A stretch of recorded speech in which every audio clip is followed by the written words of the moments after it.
Hello students, surface chemistry का second part हम लोग आज स्टार्ट करेंगे, जिसमें हम basically colloidal state of the liquid के ऊपर डिस्कशन करेंगे। यहाँ पे मैंने कुछ कैटेगराइजेशन दिखा रखी हैं, आप एक बार उसको समझें। ये बेसिकली जब हम केमिस्ट्री स्टार्ट करते हैं क्लास 11th में, उस टाइम पे आता है मिक्सचर क्या होता है। दो या दो से ज़्यादा कंपोनेंट्स का इम्प्रॉपर रेशो में कॉम्बिनेशन पे बनने वाला मैटर है मिक्सचर। और ये मिक्सचर दो कैटेगरीज में डिवाइडेड होता था, एक होता था होमोजीनियस, एक होता था हेट्रोजीनियस। होमोजीनियस में सिंगल फेज एग्जिस्ट करती थी, मींस जो प्रोपोर्शन आपने मिक्स किया है दो कंपोनेंट्स का वो through out the system same रहता था। जबकि हेट्रोजीनियस में अलग दो या दो से ज़्यादा डिफरेंट फेज हो सकते थे, दो या दो से ज़्यादा डिफरेंट एरियाज़ हो सकते थे जहां अलग अलग कॉम्पोजिशन हो उन कंपोनेंट्स की जिससे मिक्सचर बनाया गया हो। होमोजीनियस मिक्सचर में एक हमारे पास जो हम लोग स्टडी करते हैं वो अभी तक सॉल्यूशन बोलते रहे, उसको ट्रू सॉल्यूशन होता है। हम लोग सेकंड यूनिट जो है हमारा क्लास 12th का, उसमें इन्हीं ट्रू सॉल्यूशंस के बारे में स्टडी करते थे। ये होमोजीनियस मिक्सचर होता है। रियली सॉल्यूशन कहा ही उसे जाता है जो होमोजीनियस मिक्सचर हो। जो हेट्रोजीनियस मिक्सचर हैं उनको सॉल्यूशन कहना ही ज़्यादा प्रॉपर नहीं है, रादर उनकी दो कैटेगरीज हैं, colloidal and suspension. Colloidal form जो होता है वो भी एक हेट्रोजीनियस एग्जाम्पल है और सस्पेंशन फॉर्म भी एक हेट्रोजीनियस एग्जाम्पल है। जब हम स्टार्टिंग पे हमारा ये एरिया पढ़ते हैं बुक के अंदर, वहाँ जाके कुछ ऐसे लिखा रहता है कि सॉल्यूशन दो तरह के हैं, एक ट्रू सॉल्यूशन और एक कोलॉइडल सॉल्यूशन, ऐसा कुछ करके। तो ज़्यादा प्रॉपर क्लासिफिकेशन है ये। हमें हमारा यहाँ पे टारगेट पूरे चैप्टर में इस एरिया के अंदर सिर्फ इस कोलॉइडल के बारे में ही समझना है। ट्रू सॉल्यूशन के बारे में तो हम ऑलरेडी पढ़ चुके हैं सेकंड चैप्टर में। सस्पेंशन काफ़ी हद तक कोलॉइडल को कॉपी करता है, बट हमें पढ़ना नहीं है। स्टार्टिंग पे सॉल्यूशंस को दो कैटेगरीज में कुछ ऐसे भी बांटा गया था, एक कोलॉइडल सॉल्यूशन था और एक क्रिस्टलॉइड सॉल्यूशन था। जैसे क्या होता, जैसे मान लो मैं NaCl को वाटर में डालता हूँ, ये सेमी परमिएबल मेम्ब्रेन पे कंपोनेंट के पास हो जाने की टेंडेंसी पे बेस्ड था। जैसे सपोज़ मैं वाटर के अंदर NaCl डालता हूँ और फिर मैं एक सेमी परमिएबल मेम्ब्रेन से पास करूँ तो उसके कंपोनेंट पास हो जाते थे। लेकिन जब NaCl को मैं बेंजीन के अंदर डिज़ोल्व करता तो फिर मैं देखता कि वो कंपोनेंट सेमी परमिएबल मेम्ब्रेन से पास नहीं हो पाते थे। तो फिर मैं कैटेगराइज कर देता कि NaCl इन बेंजीन तो NaCl इन बेंजीन तो कोलॉइडल है, जबकि NaCl इन वाटर क्रिस्टलॉइड है। जो सेमी परमिएबल मेम्ब्रेन से पास हो जाता उसको मैं क्रिस्टलॉइड बोलता, और जो सेमी परमिएबल मेम्ब्रेन से पास ना हो पाता उसको कोलॉइडल सॉल्यूशन बोलता था। लेकिन ये थोड़ी पुरानी क्लासिफिकेशन रही जो ज़्यादा पॉपुलर नहीं है। हम लोग इसको ऑलरेडी बस जस्ट इंट्रोडक्टरी फॉर्म में याद रखेंगे कि कोलॉइडल और क्रिस्टलॉइड का क्या डिफरेंस था। अगर लिक्विड कंपोनेंट वो सॉल्यूशन आपका सेमी परमिएबल मेम्ब्रेन से पास हो जा रहा है तो वो क्रिस्टलॉइड है, और अगर पास नहीं हो पा रहा तो वो कोलॉइड है। इसके अलावा हम इस पर कोई ज़्यादा डिस्कशन नहीं करते, क्योंकि वही NaCl एक सॉल्वेंट में कुछ, दूसरे में कुछ, तो उसके सॉल्यूशन को क्या बोला जाए वो थोड़ी सी डिफ़िकल्टी थी। बेसिकली मैं ये बताऊंगा आपको कि जो लिक्विड सॉल्यूशंस हैं हमारे वो तीन कैटेगरीज में हैं यहाँ पे, true solution, colloidal solution and suspension. आप सिर्फ इसी को फोकस करें कि इन तीनों में क्या डिफरेंसेस हैं। तो डिफरेंसेस के कई पैरामीटर्स थे, जैसे पार्टिकल साइज़ एक पैरामीटर था कि जो पार्टिकल्स हैं उस पर्टिकुलर सॉल्यूशन में उनका साइज़ क्या है, वो एक पर्टिकुलर पैरामीटर रहा। अगर लेस देन 1 नैनोमीटर साइज़ था पार्टिकल्स का तो वो ट्रू सॉल्यूशन की कैटेगरी में डाले गए। अगर 1 नैनोमीटर टू 1000 नैनोमीटर तक का साइज़ रेंज था तो उनको कोलॉइडल में डाला गया, और अगर मोर देन 1000 नैनोमीटर पार्टिकल्स का साइज़ था तो उन पर्टिकुलर सॉल्यूशंस को सस्पेंशन की कैटेगरी में डाला गया। पार्टिकल साइज़ ये प्राइम फैक्टर था, प्राइम कैरेक्टर था जो हमें इन तीनों सॉल्यूशंस में कैटेगराइजेशन देता पार्टिकल का साइज़ क्या है। बाकी सब जो बातें मैं यहाँ पे बताऊँगा आपको वो सब इससे एसोसिएटेड भर हैं। जैसे सपोज़ मैं आपको पार्टिकल साइज़ के अलावा कुछ और बातें बताऊँ तो like passage from semi permeable membrane देखूँ मैं, passage from semi permeable membrane मतलब क्या, उसके वो पार्टिकल सेमी परमिएबल मेम्ब्रेन से पास हो जाएंगे। तो यहाँ पे वो पास नहीं हो पाते थे ट्रू सॉल्यूशन में, हो जाते थे सेमी परमिएबल मेम्ब्रेन से पास, यहाँ पे नहीं होते थे और यहाँ पे भी पार्टिकल्स सेमी परमिएबल मेम्ब्रेन से पास नहीं होते थे। अगर हम उनका साइज़ अपनी नेक्ड आई से देखना चाहें तो हम उसको देख नहीं पाते थे। व्यूइंग बाई नेक्ड आई, तो नेक्ड आई से अगर मैं ट्राई करूं तो ट्रू सॉल्यूशन साइज़ के पार्टिकल्स को देख नहीं सकता, कोलोइडल वालों को भी नहीं देख सकता, जबकि सस्पेंशन साइज़ के पार्टिकल्स को देख सकता हूं। ये जो ट्रू सॉल्यूशन साइज़ के पार्टिकल्स या वो पर्टिकुलर सैंपल था वो एक्चुअली ट्रांसपेरेंट होता था, मीन्स आप उसमें आर पार देख पाते थे। ये ट्रांसल्यूसेंट होता था, धुंधला धुंधला सा दिखाई देता उसमें, जबकि ये ओपेक होता था, आपको आर पार कुछ दिखाई नहीं देता था। कुछ और भी कैटेगराइजेशन अगर मैं करूं, जैसे सपोज़ मैं यहाँ पे एक पर्टिकुलर ट्रू सॉल्यूशन साइज़ के पार्टिकल वाला कोई सॉल्यूशन रख देता हूँ, तो जो उसके पार्टिकल्स होते थे वो कभी भी नीचे सेटल होने की कोशिश नहीं करते थे।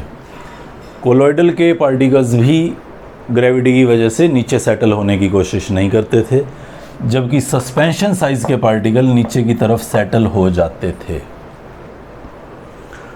और भी कुछ कैरेक्टर्स की बात करूं अगर मैं यहाँ पे, तो आप लोगों ने लोअर क्लासेस में पढ़ा है ब्राउनियन मोशन, टिंडल इफ़ेक्ट।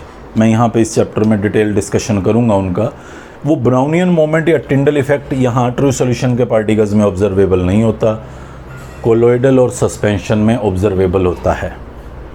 तो मेनली हमारा ये कुछ सिंपल सा कुछ पॉइंट्स था जिससे हम डिफ्रेंशिएट कर सकते थे ट्रू सॉल्यूशन, कोलोइडल और सस्पेंशन को। आप एक एग्जांपल दिमाग में रख के इन सारे कैरेक्टर्स को नोटिस कर सकते हैं। ट्रू सॉल्यूशन के कुछ एग्जांपल देखूं तो बहुत आसान एग्जांपल एक बता रहा हूं आपको, शुगर प्लस वाटर का।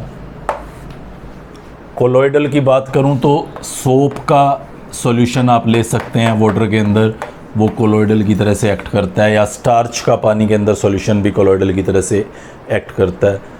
और सस्पेंशन में आप पेंट को कैटेगराइज कर सकते हैं, ये सस्पेंशन साइज़ का आपका एक लिक्विड सॉल्यूशन रहता है।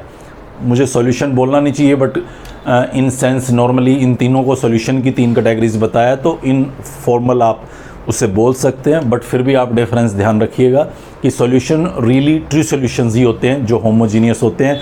अगर मैं यूँ कह दूं कि सॉल्यूशन 2 तरह के हैं, ट्रू एंड स्यूडो सॉल्यूशंस, तो ये कुछ स्यूडो सॉल्यूशन जैसे होंगे, जिसकी मैंने 2 कैटेगरीज दिखाई हैं। अब आप ये सारे फैक्टर्स जितने मैंने बताए हैं वो आप अप्लाई कर सकते हैं। शुगर के पार्टिकल्स आपको पानी में दिखाई नहीं देते, सोप वाले भी दिखाई नहीं देते, जबकि पेंट आपको ग्रैनुलर फॉर्म में दिखाई देता है। ये ओपेक होता है, आप आर पार नहीं दे सकते, ये धुंधला दिखता है, जबकि ये ट्रांसपेरेंट होता है अगर सॉल्यूट कलर्ड ना हो तो। और ऐसे ही कुछ और डिफरेंसेस जो मैं बता रहा था, like Brownian motion, Tyndall effect, वो सब यहाँ पे एब्सेंट हैं, जबकि यहाँ प्रेजेंट होते हैं। हमारा फोकस यहाँ पे सिर्फ और सिर्फ कोलोइडल फॉर्म को या कोलोइडल स्टेट को पढ़ना होगा, जहाँ हमें बस अभी इतना ध्यान रखना है कि जो पार्टिकल्स हैं वो 1 to 1000 नैनोमीटर साइज़ के हैं। ये जो कोलोइडल्स हैं, इस कोलोइडल के 2 कंपोनेंट्स रहते हैं। जैसे हम लोगों ने सॉल्यूशन के 2 कंपोनेंट पढ़े थे सेकंड चैप्टर में, सॉल्यूट और सॉल्वेंट, ऐसे ही कोलोइडल के भी 2 कंपोनेंट्स होते हैं। एक कंपोनेंट होता है डिस्पर्स्ड फेज, ये जस्ट लाइक सॉल्यूट है, और एक होता है डिस्पर्शन मीडियम, ये जस्ट लाइक सॉल्वेंट है। जैसे सॉल्यूशन में मैं 2 कंपोनेंट बोलता था, सॉल्यूट, सॉल्वेंट, ऐसे ही यहाँ पे भी कोलोइडल में 2 कंपोनेंट बोलता हूँ, डिस्पर्स फेज और डिस्पर्शन मीडियम। सेम सस्पेंशन में भी ऐसे 2 ही कंपोनेंट होते हैं, डिस्पर्स फेज और डिस्पर्शन मीडियम। आप इसको solute of colloidal form and solvent of colloidal form भी कह सकते हैं, बट टेक्निकली वो दोनों वर्ड ट्रू सॉल्यूशन के लिए रिजर्व्ड हैं। कोलोइडल के लिए यही टर्म्स हम ज़्यादातर यूज़ करते हैं। शॉर्ट में मैं इसको डीपी और डीएम लिखता रहूँगा जब भी मेरी ज़रूरत रहेगी। डिस्पर्स फेज और डिस्पर्शन मीडियम आपका कोलोइडल बनाते हैं। तो इस कोलोइडल में मैं सबसे पहले आपको टाइप्स ऑफ कोलोइड बताऊँगा कि कोलोइड कितनी तरह के होते हैं। उसके बाद मैं आपको एक प्रिपरेशन ऑफ कोलोइड या प्योरीफिकेशन ऑफ कोलोइड पहले बता दूंगा कि प्योरीफिकेशन ऑफ कोलोइड कैसे किया जाता है। फिर उसके बाद हम प्रिपरेशन ऑफ कोलोइड्स का पॉइंट पढ़ेंगे कि इनको प्रिपेयर कैसे किया जा सकता है। फिर हम प्रॉपर्टीज़ ऑफ कोलोइड पढ़ेंगे, जो जो प्रॉपर्टीज़ ये शो करते होंगे। फिर हम कोएगुलेशन ऑफ कोलोइड पढ़ेंगे कि कोलोइड्स के पार्टिकल्स को कैसे इकट्ठा किया जा सकता है। और फिर हम protection of colloid from coagulation पढ़ेंगे। तो जो जो हमें पढ़ना है यहाँ कोलोइड्स को लेके, वो मैंने यहाँ पे आपको ये 5 बातें बता दी हैं। ये 5 बातें हम कोलोइड्स की यहाँ इस सेक्शन के अंदर स्टडी करेंगे, और जब ये 5 बातें पूरी हो जाएंगी तो हम लोग इस चैप्टर के तीसरे एरिया में, मैंने पहले ही बोला था कि हमने इस चैप्टर को 3 पार्ट्स में कैटेगराइज किया हुआ है। पहला पार्ट एड्जॉर्प्शन था, ऑलरेडी पढ़ चुके हैं। दूसरा पार्ट कोलोइडल का है, जस्ट अभी स्टार्ट कर रहे हैं। और तीसरा पार्ट कैटालिसिस और एड्जॉर्प्शन और इन सब का मिक्स सा एप्लीकेशन फॉर्मेट है, जो हम यहाँ पे स्टडी करेंगे। तो ये 5 चीज़ें मैं आप लोगों को यहाँ इस कोलोइडल के अंदर अभी बताना स्टार्ट करूँगा। ये टाइप्स ऑफ कोलोइड्स अगर मैं देखूं तो अलग अलग बेसिस पे कैटेगराइज किए गए हैं। जैसे पहला कैटेगराइजेशन देखें आप, on the basis of state of dispersed phase and dispersion medium, मतलब वो जो डिस्पर्स्ड फेज और डिस्पर्शन मीडियम आप मिक्स करने वाले हैं उनकी स्टेट क्या है। जैसे यहाँ पे देखें कि मैंने छोटी सी टेबल हालांकि दिखाई है जिसमें 4 कॉम्बिनेशन दिखाए हैं, टोटल 8 कॉम्बिनेशन पॉसिबल हैं। लाइक डिस्पर्स फेज सॉलिड हो, ये लिक्विड हो, ये सॉलिड हो, ये सॉलिड हो, ये सॉलिड हो, ये गैस हो। फिर 3 कॉम्बिनेशन, ये लिक्विड हो, ये सॉलिड लिक्विड गैस हो। फिर 2 कॉम्बिनेशन गैस इन गैस जो होता है, ये भी गैस हो और ये भी गैस हो, वो एक्चुअली कोलोइडल की कैटेगरी में काउंटेड नहीं होता, वो ट्रू सॉल्यूशन की कैटेगरी में काउंटेड होता है। तो बाकी 8 कॉम्बिनेशन बनते हैं। मैंने यहाँ पे 4 दिखाए हैं आपको सिर्फ, solid in solid, solid in liquid, solid in gas, liquid in liquid. Rather सही बताऊं तो मुझे सिर्फ इसकी ज़रूरत है, एक ये पढ़ना है हमें और एक ये पढ़ना है हमें। सॉलिड डिस्पर्स फेज हो, डिस्पर्शन मीडियम लिक्विड हो, तो उसको बोलते हैं सोल, जिसका एग्जांपल मैंने यहाँ दिखा रखा है, पेंट और muddy water. Solid in solid भी हो सकता है, वो सॉलिड सोल होता है, कलर्ड ग्लास और जेमस्टोन्स आते हैं उसके अंदर। सॉलिड इन गैस में स्मोक डस्ट है, एरोसोल बोलते हैं उनको। और लिक्विड इन लिक्विड में इमल्शन। तो बेसिकली जो मेरा टारगेट होगा वो मैं एक तो इस कॉम्बिनेशन को पढ़ूंगा यहाँ, और एक इस कॉम्बिनेशन को पढ़ूंगा, इसको। ऐसे करके कुल मिला के 8 हैं, सबके अलग अलग नाम हैं, foam, gel, aerosol, emulsion, sol, solid sol. तो हमारा टारगेट इस पूरे चैप्टर पे इन 2 टाइप्स की कैटेगराइजेशन पे रहेगा, basis of on the basis of state of disperse phase and dispersion medium.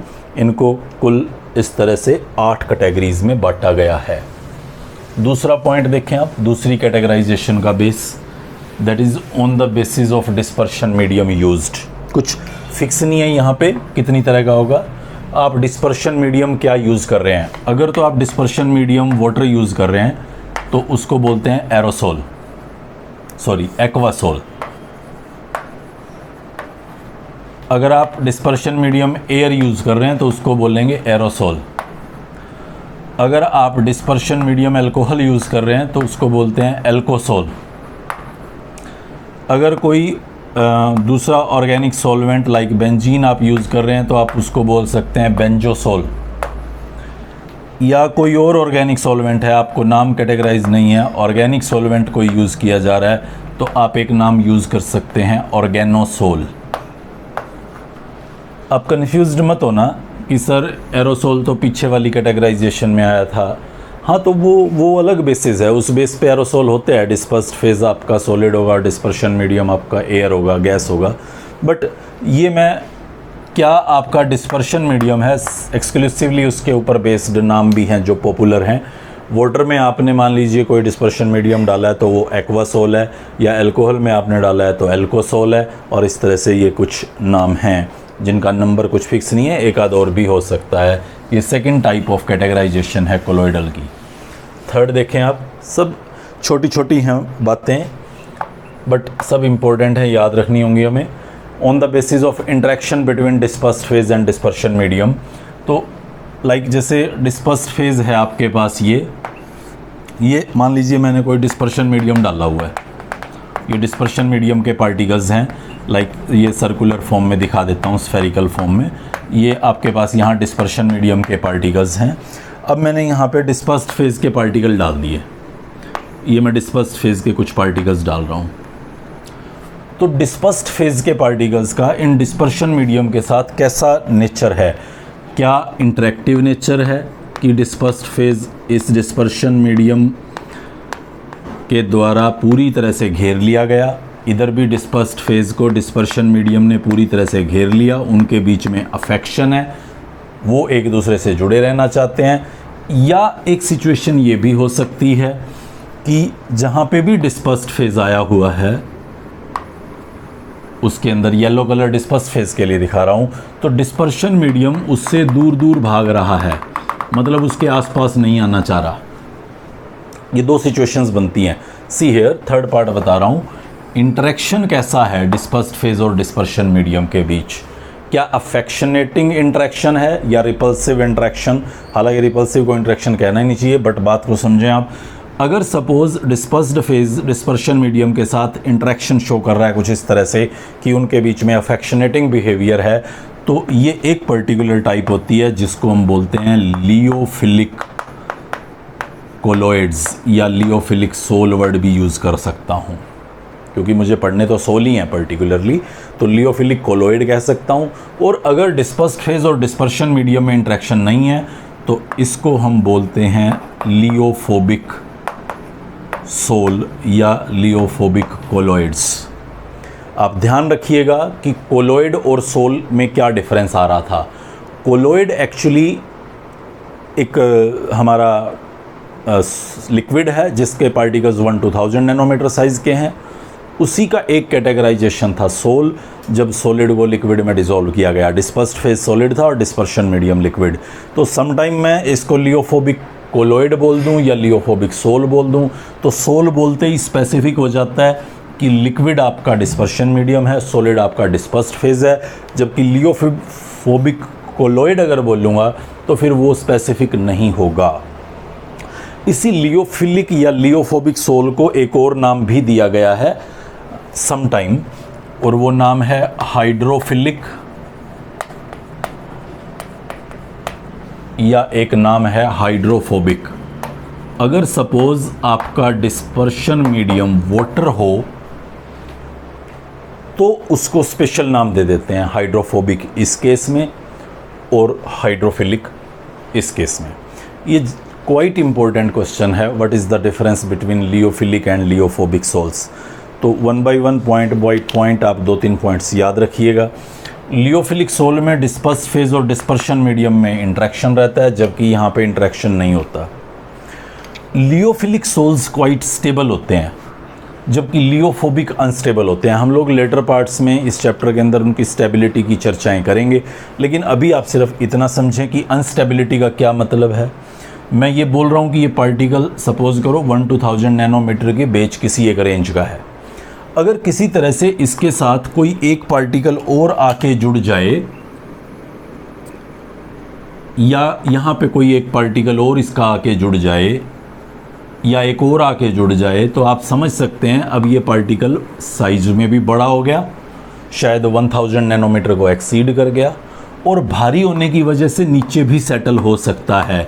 और साइज़ का 1000 नैनोमीटर से ज़्यादा हो जाना या भारी होने की वजह से नीचे सेटल हो जाना, ये कोलोइडल की प्रॉपर्टीज़ नहीं थी, ये सस्पेंशन की प्रॉपर्टीज़ थी। मतलब कोलोइडल रहा ही नहीं अगर ऐसा कुछ हो गया तो। ये इस लियोफोबिक सोल में हो सकता है कि ज़्यादा आसानी से हो जाए, जिसकी वजह से मुझे कहना होगा कि ये क्वाइट अनस्टेबल हैं, जबकि यहाँ पे ये काम हो पाना थोड़ा सा मुश्किल होगा, जिसकी वजह से मुझे ये कहना होगा कि जो लियोफिलिक सोल होते हैं वो स्टेबल होते हैं, जबकि लियोफोबिक सोल कंपैरेटिवली अनस्टेबल होते हैं। अगर मैं कुछ और कैरेक्टर्स की बात करूं, एक और वर्ड आपको यहाँ पे दिखाई देगा लिखा हुआ कि ये रिवर्सिबल कैरेक्टर के होते हैं, जबकि ये इरिवर्सिबल कैरेक्टर के होते हैं। What is the meaning of this reversible and irreversible character? तो देखो, जैसे सपोज करो ये प्रेसिपिटेटेड हो गए किसी भी तरह से, ऐसा तो है नहीं कि ये कभी भी प्रेसिपिटेटेड नहीं हो सकते, वो हम लोग आगे चल के पढ़ेंगे। जो मैंने 5 कैटेगराइजेशन बताई हैं, तो हम लास्ट वाली 2 देखें। एक जगह पे मैंने कहा कि इनको कोएगुलेट कैसे किया जा सकता है, मतलब प्रेसिपिटेट कैसे बनाए जा सकते हैं, और दूसरा मैंने बोला था 5वां लास्ट कि इनको कोएगुलेट होने से कैसे बचाया जा सकता है। तो वो सब बातें होती हैं। तो लियोफिलिक सोल के रिवर्सिबल कैरेक्टर होने का क्या मतलब है? अगर ये सपोज सेटल हो गए तो आप इनको दोबारा सेपरेट करके वापस कोलोइड बना सकते हो सिंपल शेकिंग से। बट यहाँ पे अगर वो एक बार प्रेसिपिटेट आउट हो जाते हैं तो सिंपल वे में आप उनको दोबारा से सोल में कन्वर्ट नहीं कर सकते।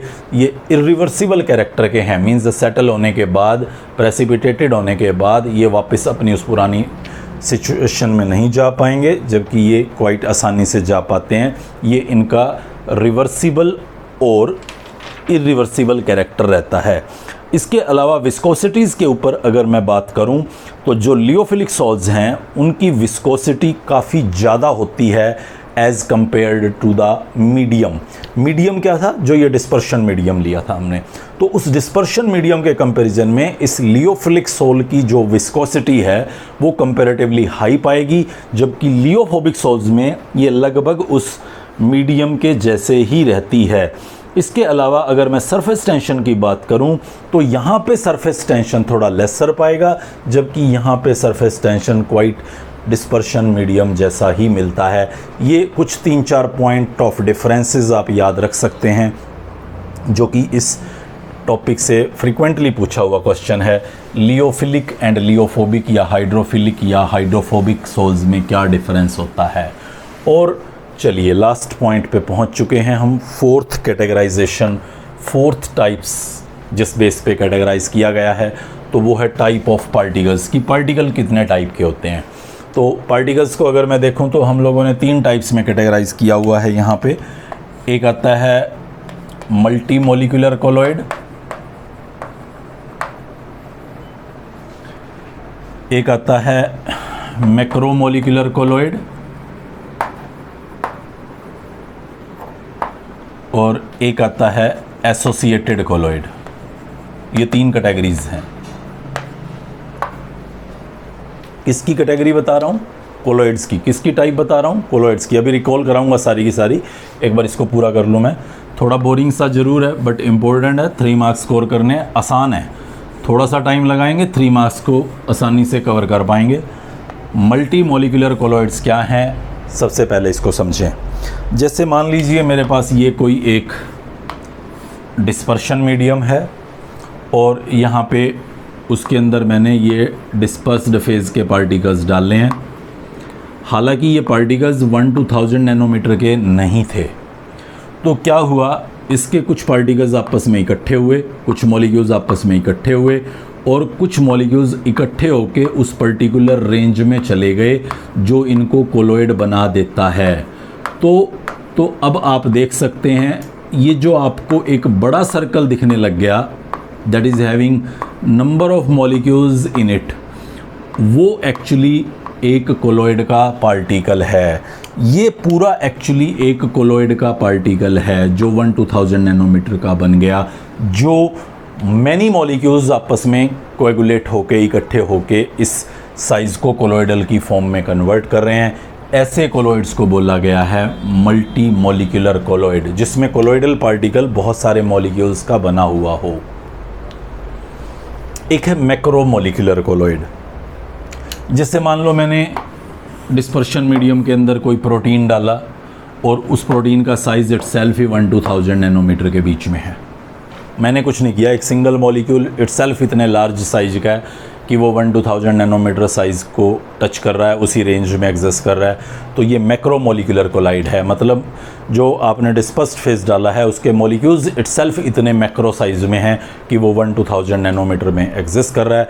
तो ये मैक्रो मॉलिक्यूलर कोलॉइड होगा।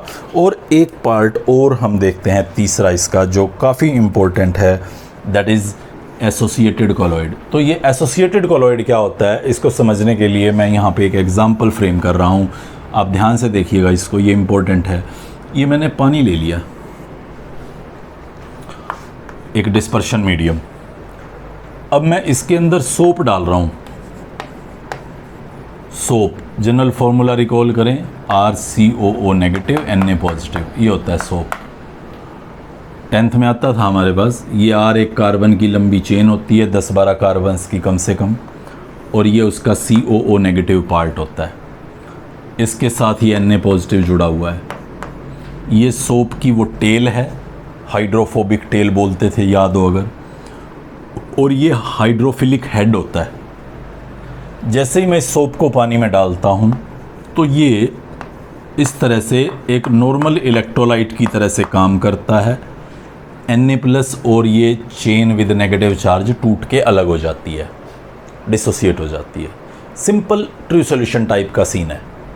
बट जैसे जैसे सोप की अमाउंट इसमें बढ़ती है, जैसे जैसे ये टेल वाला RCOO negative having hydrophobic and hydrophilic part का कंसंट्रेशन यहाँ पे बढ़ता है, तो ये टेल्स आपस में कोएगुलेट होना शुरू हो जाएंगी। See here very carefully, like this. याद आ रहा होगा 10th में बहुत इंपॉर्टेंट क्वेश्चन रहता था यह, सोप कैसे क्लिनजिंग एक्शन दिखाता है।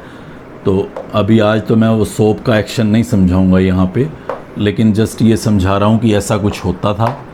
ये नेगेटिव हेड्स सारे आउटर पेरिफ्री पे होते हैं और टेल्स यहाँ अंदर की तरफ। ये शुरुआत में जब थोड़ा सा सोप मैंने डाला था तो ऐसा कुछ सीन नहीं था कि ये इकट्ठे हो रहे हों, बट एक पर्टिकुलर कंसंट्रेशन के बाद उस कंसंट्रेशन को बोलते हैं critical micellization concentration, CMC। Critical micellization concentration एक पर्टिकुलर टेम्परेचर होता है जिस पे ये काम हो रहा होता है, उसको बोलते हैं Krafft temperature. So critical micellization concentration जैसे ही सोप की यहाँ पे आ जाएगी, वो कुछ भी हो सकती है, तो उस टाइम पे ये इस तरह से कोएगुलेट होना शुरू हो जाते हैं और इसको बोलते थे फॉर्मेशन ऑफ मिसेली। जैसे सपोज़ मैंने यहाँ इस बर्तन के अंदर पानी लिया हुआ था, तो आप देखें ध्यान से, ये इस तरह से बहुत सारे मिसेलीज बनने शुरू हो जाते थे, लाइक दिस, लाइक ऐसे, लाइक दिस। तो ऐसे बहुत सारे मिसेलीज बनने शुरू हो जाते थे और यही जो कोएगुलेटेड जोन था, ये उस डिस्पर्स्ड फेज की फॉर्म में 1 to 1000 नैनोमीटर की रेंज में एज ए कोलॉइड एग्जिस्ट करता था, जिसको नाम दिया था हमने एसोसिएटेड कोलॉइड। आप कहेंगे सर इसमें और इसमें क्या फ़र्क है? यहाँ पे भी आप वही बोल रहे थे कि मॉलिक्यूल्स आपस में इकट्ठे होंगे और एक बड़ा साइज़ बनाएंगे, और यहाँ पे भी आप वही बोल रहे हो, तो फिर दोनों को अलग अलग किस बिहाफ पे किया हुआ है? तो देखिए, एसोसिएटेड कोलॉइड में और मल्टी मॉलिक्यूलर कोलॉइड में कुछ ज़्यादा डिफरेंसेस नहीं हैं, बट दो हैं मेन, आप ध्यान रखें। एसोसिएटेड कोलॉइड में जो ये कोएगुलेट होके पार्टिकल साइज़ कोलॉइडल रेंज में एग्जिस्ट करता है, वो कोएगुलेशन आयन का हुआ है। वहाँ पे आयन इकट्ठे होके साइज़ को एक्वायर कर रहे हैं, जबकि यहाँ पे न्यूट्रल मॉलिक्यूल इकट्ठे होके उस साइज़ को एक्वायर करते थे। ये पहला बड़ा वजह है। और दूसरा, यहाँ पे कंसंट्रेशंस का कोई फंडा नहीं था कि एक मिनिमम क्रिटिकल माइसेलाइजेशन कंसंट्रेशन होगी तभी वो इकट्ठे होंगे, जबकि यहाँ पे उस कंसंट्रेशन का अहम रोल है। जब तक यहाँ पे सोप की कंसंट्रेशन इस क्रिटिकल माइसेलाइजेशन कंसंट्रेशन को क्रॉस नहीं करेगी, तब तक ये इस तरह से कोएगुलेट होके डिस्पर्स्ड फेज़ या मैं कहूँ कोलॉइडल की फॉर्म में एग्जिस्ट नहीं करेंगे। ये सारा मैंने आपको क्या बताया, टाइप्स ऑफ कोलॉइड्स। देखिए, मुझे पता है ये स्टार्टिंग पे पढ़ने में चैप्टर बहुत बोरिंग लगता है, हमें ऐसा लगता है कि नींद सी आने लग गई है, बट आपको करना तो है। यही एरिया है, थोड़ा सा बोरिंग लगेगा आपको, बट मैं आपको बार बार रिपीट कर करके इसको याद कराने की कोशिश करूँगा। जैसे स्टार्टिंग पे आज के लेक्चर को मैं अगर स्टार्ट करूँ तो हमने क्या पढ़ा? हमने सबसे पहले पढ़ा वेरी स्टार्टिंग कि भाई हम आज कोलॉइड्स पढ़ने वाले हैं, बाकी छोड़ो। ट्रू सॉल्यूशन में क्या डिफरेंस थे, कोलॉइडल सस्पेंशन क्या थे, वो जस्ट मियरली एक 9th क्लास के स्टूडेंट के लिए कहानी थी। मुझे यहाँ रिकॉल करनी थी, आपको याद दिलाने के लिए, क्योंकि आप लोग जल्दी भूल जाते हैं कि ट्रू सॉल्यूशन, कोलॉइडल और सस्पेंशन क्या होते थे। उसमें मैंने कोलॉइडल सेलेक्ट किया कि कोलॉइडल पढ़ूंगा मैं। अब उसके बाद मैंने ये भी सेलेक्ट कर लिया कि कोलॉइडल में मैं 5 चीज़ें पढ़ूंगा। वो कितने टाइप का है, उसको प्योरीफाई कैसे करता हूँ, उसको प्रिपेयर कैसे करता हूँ, उसकी प्रॉपर्टीज़ क्या हैं, उनको कोएगुलेट कैसे करूँगा, उनको कोएगुलेशन से कैसे बचाऊँगा, और उसका पहला पार्ट आपको समझा दिया टाइप कितनी तरह के होते हैं। तो टाइप की जब बात आती है, कैटेगराइजेशन की बात आती है, तो कैटेगराइजेशन तो कई तरह से हो सकता है। स्कूल को मैंने सुबह जाते ही 2 पार्ट्स में कैटेगराइज कर दिया। एक पार्ट जेंडर के बेस पे कर दिया, एक तरफ लड़के और एक तरफ लड़कियां। ये जेंडर के बेस पे स्कूल को 2 कैटेगरीज में बांट दिया। थोड़ी देर बाद ही उस स्कूल को मैंने 3 ग्रुप्स में बांट दिया, 1st to 5th एक तरफ, 6th to 8th एक तरफ, 9th to 12th एक तरफ। ये अब मैंने 3 तरह से स्कूल बांट दिया based on their standard of education. Primary एक तरफ, सेकेंडरी एक तरफ, सीनियर सेकेंडरी एक तरफ। थोड़ी देर बाद मुझे कोई और इवेंट करना था तो मैंने एज ग्रुप के अकॉर्डिंग क्लासिफिकेशन कर दिया। थोड़ी देर बाद मुझे कोई और काम लेना था तो मैंने वेट के अकॉर्डिंग, हाइट के अकॉर्डिंग, मतलब मैं कितने ही क्लासिफिकेशंस कर सकता हूँ मेरे उस स्कूल की स्ट्रेंथ के। और यही चीज़ मैं यहाँ कर रहा हूँ। कोलोइडल्स को जब मुझे कैटेगराइज करना है तो कोलोइडल को मैं उनकी states of disperse phase dispersion medium पे कर देता हूँ। डिस्पर्शन मीडियम कौन सा यूज़ कर रहा हूँ इस बेसिस पे कर देता हूँ, या डिस्पर्स फेज और डिस्पर्शन मीडियम में कैसा कैरेक्टर है, क्या वो आपस में इंटरेक्शन शो कर रहे हैं, इस बेस पे कर देता हूँ। या वो कैसे बनाया गया, उसके पार्टिकल्स किस तरह के हैं, क्या वो आयन इकट्ठे हो रहे हैं, क्या वो मॉलिक्यूल इकट्ठे हो रहे हैं, या वो इटसेल्फ ही इतने बड़े साइज़ का था, तो उस बेस पे मैं इसको कैटेगराइजेशन कर देता हूँ। तो मैंने ये 4 टाइप्स में इसको कैटेगराइज किया था। ये टाइप्स ऑफ कोलोइड्स मैंने आपको बताए थे। अलग अलग कैटेगराइजेशन में अलग अलग टाइप्स थी। जैसे यहाँ 8 तरह के आए, यहाँ पे फिर 5-6 तरह के बताए, यहाँ पे फिर 2 तरह के बताए और यहाँ पे फिर 3 तरह के बताए। तो इस तरह से मैं अलग अलग तरह से टाइप्स ऑफ कोलोइड्स को यहाँ पे स्टडी कर पा रहा था। ये इंट्रोडक्टरी पार्ट। नेक्स्ट टाइम पे हम लोग पढ़ेंगे कि कैसे इनको प्योरीफाई किया जा सकता है, कैसे इनको प्रिपेयर किया जा सकता है और इनसे रिलेटेड बहुत सारी बातें। Good bye.